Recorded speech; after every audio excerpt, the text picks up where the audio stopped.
बहुत पसंद था। तभी वो कहती है, होली कितना खूबसूरत त्योहार है ना। इसमें सब रंग कैसे आपस में घुल मिल जाते हैं, बिल्कुल जीवन की तरह। जीवन में भी हमें एक दूसरे के साथ मिलकर रहना पड़ता है। रिया हमेशा सबके साथ मिलकर रहना चाहती है, क्योंकि उसके साथ ऐसा कभी नहीं हुआ। बचपन में ही उसके माता पिता का देहांत हो गया था, जिसके बाद से वो अपने चाचा चाची के साथ ही रहती है, लेकिन एक बेटी की तरह नहीं, बल्कि एक नौकरानी की तरह। और आजकल उसका चाचा हमेशा एक ही बात कहता रहता है, इस मनहूस लड़की को जल्द से जल्द इस घर से भगाना होगा। किस साल की हो गई है ये निकम्मी। अरे जल्दी से कोई लड़का देखकर इस मनहूस की शादी करवानी पड़ेगी। रिया भी शादी करना चाहती थी, क्योंकि वो सोचती थी कि शादी के बाद शायद उसकी जिंदगी में भी होली की तरह रंग भर जाए। लेकिन उसे क्या पता था कि जिंदगी में आगे चलकर उसको और भी बहुत कुछ झेलना पड़ेगा। तभी उसी वक्त उसके गांव से दूर एक गांव में नीरज नाम का एक लड़का अपनी मां निर्मला के साथ अपनी 5वीं शादी की तैयारी कर रहा था। माँ, बस एक बार ये शादी हो जाए और उसके बाद अगले साल फिर होली आ जाए, फिर देखना माँ, हम लोग हमेशा के लिए अमर हो जाएंगे। सही कहा तूने बेटा। तांत्रिक माँ के कहने के हिसाब से हमने पहले ही 4 लड़कियों की बलि दे दी है, और अब आखिरी बलि की बारी है। तभी निर्मला ने नीरज का रिश्ता रिया के घर भेजा, और रिश्ता देखते ही रिया का चाचा ये रिश्ता करने के लिए तैयार हो गया। ओ कामचोर लड़की, तेरे लिए एक लड़का ढूंढा है मैंने, और लड़के का नाम नीरज है, और ये इसकी 5वीं शादी होगी। क्या 5वीं शादी? लेकिन चाचा जी, ऐसे लड़के से शादी करना क्या ठीक रहेगा? अच्छा, तो तेरे लिए क्या घोड़े पर चढ़कर कोई राजकुमार आएगा, और तेरी जैसी बदसूरत और मनहूस लड़की को तो ऐसा ही लड़का मिलेगा, और ऊपर से इन लोगों को दहेज भी नहीं चाहिए। लेकिन रिया को ये लड़का कुछ ठीक नहीं लग रहा था, लेकिन वो उन सब की बातों के आगे कुछ कर भी तो नहीं सकती थी, इसलिए उसे अपने चाचा और चाची की बात माननी ही पड़ेगी। तभी उसने एक बार अपने चाचा से पूछा, चाचा जी, उस लड़के की पहली 4 बीवियां कहाँ हैं? उन तीनों की तबीयत खराब थी, इसलिए उनकी मौत हो गई। लेकिन चाचा जी, भला तीनों की तीनों एक जैसी बीमारी से कैसे मर सकती है? कुछ तो गड़बड़ है। लेकिन रिया तब भी कुछ नहीं कर पाई, और 2 महीने के अंदर रिया और नीरज की शादी हो गई। तभी शादी की पहली रात में नीरज ने रिया से कहता है, सुनो, मैं तुम्हें एक बात साफ साफ बता देता हूँ, मेरी माँ जो कहेगी वो तुम चुपचाप कर लेना, वरना मुझसे बुरा कोई नहीं होगा, समझी? ठीक है जी, मैं कर लिया करूँगी। तभी अगले दिन रिया सुबह के 7 बजे उठी। तभी उसकी सास निर्मला गुस्से से उसके पास आई और उसको एक थप्पड़ मार दिया। क्या हुआ माँ जी, आपने मुझे इस तरह थप्पड़ क्यों मारा? मुझसे कोई गलती हो गई है क्या? अच्छा, ये कौन सा समय है महारानी जी के उठने का? कल से तुम्हें सुबह 4 बजे उठना होगा। ये तुम्हारा ससुराल है, मायका नहीं, जहाँ तुम महारानी की तरह सोती रहोगी। ठीक है माँ जी, कल से मैं सुबह 4 बजे उठूंगी। ठीक है, अब चलकर घर के काम में लग जा।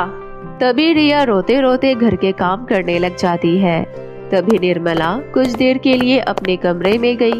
तभी वहाँ पर रिया की जेठानी संध्या आई और धीमी आवाज में रिया से कहा, रिया, तुम जितनी जल्दी हो सके यहाँ से अपनी जान बचाकर भाग जाओ। ये आप क्या कह रही हैं दीदी? भाग जाऊं? पर क्यों? आप ऐसा क्यों कह रही हो? अरे, तुम मेरी बात समझ क्यों नहीं रही हो? अरे ये लोग। संध्या अपनी बात कहने ही जा रही थी कि तभी वहाँ पर निर्मला आ जाती है और कहती है, अरे देवरानी जेठानी में क्या बातें चल रही है? और संध्या, तू जा और अपना काम कर। जी ठीक है माँ जी। तभी संध्या वहाँ से चली जाती है और रिया अपना चुपचाप काम करने लगती है और निर्मला उसके सामने खड़ी होकर उस पर नजर रखती है। और ये देखकर तभी रिया सोचती है, लेकिन उन दोनों का आपस में बात कर पाना मुश्किल था, क्योंकि निर्मला हमेशा उसके आसपास ही भटकती रहती थी। लेकिन रिया ने तभी कुछ सोचा। रिया ने निर्मला के खाने में नींद की दवाई मिला दी और निर्मला खाना खाते ही वहीं पर सो गई। तभी रिया कहती है, मेरे पास यही सही मौका है दीदी से जाकर बात करने का। तभी रिया संध्या के कमरे में गई और उससे पूछा, दीदी आप सुबह ऐसा क्यों कह रही थी? क्योंकि रिया, ये लोग तुम्हारी जान ले लेंगे और देवर जी हमेशा से यही करते आ रहे हैं। उन्होंने अपनी चारों बीवियों को भी मार दिया है। लेकिन क्यों दीदी, वो ऐसा क्यों कर रहे हैं? अरे ये लोग हमेशा के लिए अमर होना चाहते हैं, इसलिए ये लोग एक तांत्रिक माँ के पास जाते हैं और उन्होंने ही इन लोगों से कहा था, अगर तुम 5 साल तक होली के दिन लड़कियों की बलि दोगी तभी तुम लोग अमर हो पाओगे। हाँ हाँ तांत्रिक माँ, हम जरूर बलि देंगे। तभी संध्या ने यही सब बातें रिया को बताई।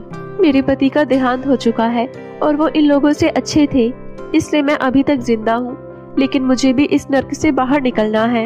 ये सब सुनकर रिया बहुत ही घबरा गई।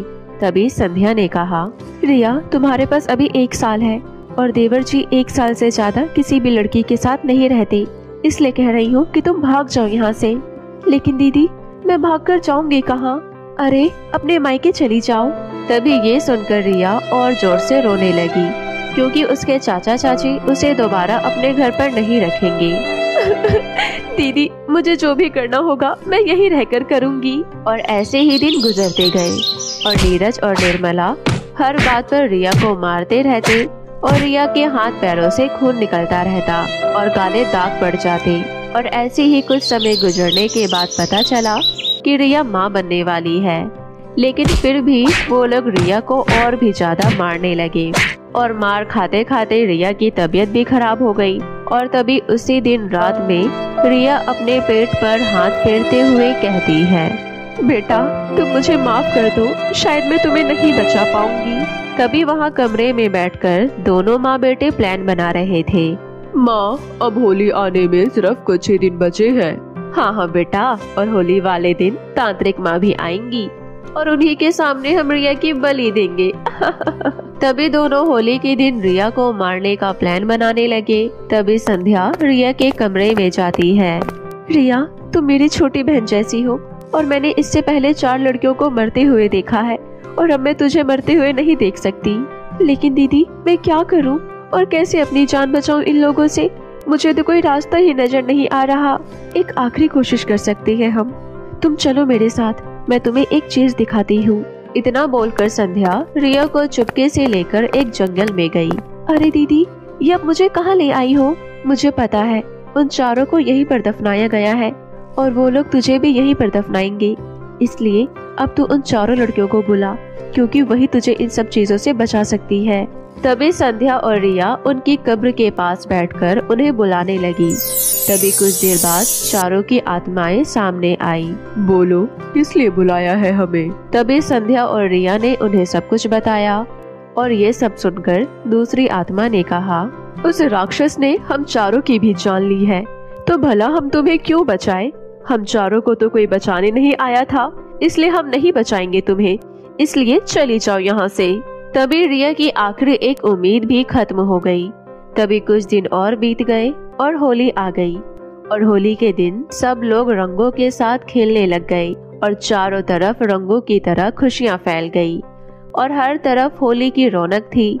लेकिन इन समय भी रिया की जिंदगी बेरंग थी, क्योंकि उसे पता था कि आज ही उसका आखिरी दिन है। तभी उसके घर पर तांत्रिक माँ आ जाती है और तभी तांत्रिक माँ निर्मला से कहती है, निर्मला बलि की तैयारी शुरू करो। हाँ तांत्रिक माँ। तभी निर्मला ने अपने हाथों से जूस में जहरीली दवाई मिला दी और फिर रिया को बुलाया। अरे ओ रिया बहू, इधर आओ और ये जूस पी लो। नहीं नहीं माँ जी, मेरा अभी जूस पीने का मन नहीं है। मन नहीं है मतलब? ये जूस तुम्हें पीना ही होगा, इसलिए चुपचाप जल्दी से पी लो। रिया को पता था कि जूस में जहरीली दवाई मिलाई हुई है, तभी रिया मना करती रही, लेकिन वो दोनों जूस पीने के लिए जबरदस्ती करते रहे। तभी उस तांत्रिक माँ ने रिया के दोनों हाथ पकड़ लिया और नीरज उसे मारता रहा, लेकिन रिया ने वो जूस नहीं पिया और रिया के हाथ पैरों से खून निकलने लगा और उसका सर फूट गया। लेकिन तभी उसे कहीं से आत्माओं की हंसी सुनाई दी। हम आ गए हैं रिया, तुम सब लोग मुझे बचाने आए हो। हाँ, और इन तीनों को इनकी किए की सजा देने आए हैं। तभी ये बोलकर उन आत्माओं ने निर्मला, नीरज और उस तांत्रिक माँ को जमीन में जिंदा दफना दिया। और तभी संध्या रिया के पास आई। तू बच गई रिया, तू बच गई, और अब हम दोनों इस घर में खुशी खुशी रहेंगे। रिया की जान बच गई और उसने संध्या और उन चारों आत्माओं के साथ खुशी से होली का त्योहार मनाया। और तभी कुछ महीनों बाद उसको एक खूबसूरत सी बेटी हुई और वो संध्या के साथ अब खुशी खुशी रहने लग गई। एक समय की बात है, जबलपुर नामक गांव में एक सीमा नाम की लड़की अपनी माँ के साथ रहती थी और उन्हीं के साथ एक कविता नाम की एक लड़की रहती थी जो कि उनके घर में नौकरानी का काम करती थी। वैसे तो कविता की माँ वहाँ नौकरानी का काम करती थी, लेकिन अचानक एक दिन उनकी मौत हो जाती है, जिसके बाद कविता वहाँ आकर काम करने लगी। कविता बहुत गरीब थी और उसके पास रहने की कोई जगह नहीं थी, इसलिए सीमा के कहने पर उसकी माँ कविता को अपने घर में रख लेती है। सीमा बहुत ही अच्छी लड़की थी, लेकिन सीमा की माँ थोड़ी घमंडी थी। उसने कविता को तो अपने घर रख लिया, लेकिन हमेशा उसके साथ बुरा व्यवहार करती ही रहती थी। सीमा की माँ कविता के साथ जो भी गलत किया करती थी, ये सब देखकर सीमा को बिल्कुल अच्छा नहीं लगता था। ऐसे ही दिन बीत रहे थे और सीमा का जन्मदिन आ जाता है। जिस दिन सीमा का जन्मदिन होता है, उसी दिन कविता का भी जन्मदिन था, इसलिए सीमा अपनी माँ के पास जाकर बोलती है, माँ, आज मेरे जन्मदिन के साथ साथ कविता का भी जन्मदिन है।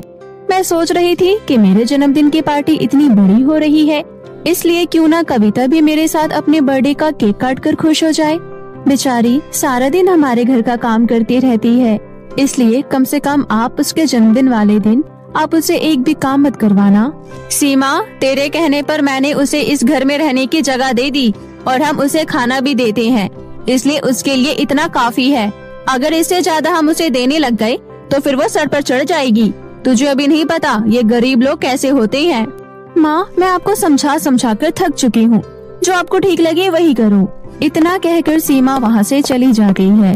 सीमा की माँ ने जन्मदिन के लिए उसे 2 ड्रेस दिलाई थी। उसमें से एक ड्रेस लेकर सीमा कविता के पास जाती है और उसे बोलती है, कविता, आज तुम्हारा भी जन्मदिन है ना, और मुझे पता है कि माँ तुम्हें कुछ भी नहीं दिलाने वाली है, इसलिए मैंने अपने जन्मदिन के लिए 2 ड्रेस खरीदी थी, उसमें से एक तुम रख लो। सीमा, तुम मेरे लिए इतना सोचती हो, मेरे लिए तो यही बहुत बड़ी बात है, और मैं अपने जन्मदिन पर तुम्हारी दी हुई ड्रेस जरूर पहनूंगी। मैं अपने जन्मदिन के लिए एक छोटा सा केक बना लूंगी, लेकिन तुम मेरी वजह से दिशा आंटी से झगड़ा मत करना। कविता की बात सुनकर सीमा वहाँ से चली जाती है। सीमा के यहाँ से चले जाने के बाद दिशा कविता के पास आती है और बोलती है, सुन, आज घर के कामों के अलावा आज तुझे घर भी सजाना है। सीमा के जन्मदिन पर बहुत सारे मेहमान आ रहे हैं, इसलिए खाना भी बहुत सारा बनाना है। सब कुछ तुझे अकेले ही करना है, इसलिए अभी से ही काम में लग जा। हाँ, मैंने सारी तैयारी शुरू कर दी है। मैंने सीमा से उसके दोस्तों के मनपसंद खाने के बारे में भी पूछ लिया था, इसलिए मैं वो सब बना दूंगी। देख कविता, अपनी माँ के जाने के बाद तो उसकी जगह घर में काम करती है और मैंने तुझे इस घर में रहने की जगह भी दी है, लेकिन सीमा चाहती है कि मैं तेरे साथ वैसा बर्ताव करूं, और ये मैं बिल्कुल भी नहीं कर सकती। भला जिस तरह मैं अपनी बेटी के साथ रहती हूँ, उस तरह मैं नौकरानी के साथ कैसे रह सकती हूँ। मैं तुझे यही बोलने आई थी कि तू मेरी बेटी के जन्मदिन की पार्टी में बिल्कुल नजर मत आइयो, वरना सीमा का सारा ध्यान तेरे पर ही रहेगा। पार्टी खत्म होने के बाद जो भी बचा होगा वो तुझे खाने के लिए मिल जाएगा। इतना बोलकर दिशा वहाँ से चली जाती है। दिशा की बातों का कविता को बहुत बुरा लगता है, लेकिन वो सब अनदेखा कर काम में लग जाती है। इस तरह उस दिन कविता का भी जन्मदिन था, लेकिन कविता घर का काम करती है, घर सजाती है और खाना भी बनाती है। जैसे ही सारा काम खत्म होता है, दिशा सीमा से छुपकर कविता को थोड़ी देर के लिए घर से बाहर निकाल देती है। थोड़ी देर में सारे मेहमान आ जाते हैं और सीमा केक काटने वाली होती है। तभी सीमा अपनी माँ से पूछती है, माँ, मुझे कविता कहीं नजर नहीं आ रही है। उसने इतना टेस्टी खाना बनाया है और पता नहीं कहाँ चली गई। तू ही उसे अपना दोस्त मानती है और उसे इतना सर पर चढ़ा रखी है। देखा, तेरे बर्थडे पार्टी से चिढ़कर कैसे बाहर चली गई है। दिशा की बातों का सीमा पर कोई असर नहीं पड़ता और वो समझ जाती है कि उसकी माँ ने ही जानबूझकर कविता को घर से बाहर निकाला है। वहीं दूसरी तरफ कविता पेड़ के नीचे बैठकर रो रही होती है। आज मेरी माँ होती तो मेरा भी जन्मदिन मनाया जाता, बेशक हमारे पास इतने पैसे नहीं, लेकिन फिर भी माँ हमेशा मेरे जन्मदिन पर बड़ा सा केक लेकर आती थी। निशा आंटी की कोई भी बात का मुझे कभी बुरा नहीं लगा, लेकिन आज उन्होंने मुझे सीमा के बर्थडे पार्टी में नहीं रहने के लिए मुझे घर से बाहर निकाला। ये बात मुझे बिल्कुल अच्छी नहीं लगी। तभी एक परी कविता के पास भागते हुए आती है और बोलती है, सुनो लड़की, यही आसपास कहीं मेरी जादुई छड़ी गुम हो गई है। क्या तुम मेरी जादुई छड़ी ढूंढने में मदद करोगी? अगर सूर्यास्त होने से पहले मेरी जादुई छड़ी नहीं मिली तो मैं कभी भी परीलोक वापस नहीं जा पाऊंगी। परी की बात सुनकर कविता वहाँ हर जगह जादुई छड़ी ढूंढने लगती है, परंतु काफी देर तक ढूंढने के बाद कविता को जादुई छड़ी मिल जाती है। ये जादुई छड़ी आपकी है क्या? हाँ, यही मेरी जादुई छड़ी है।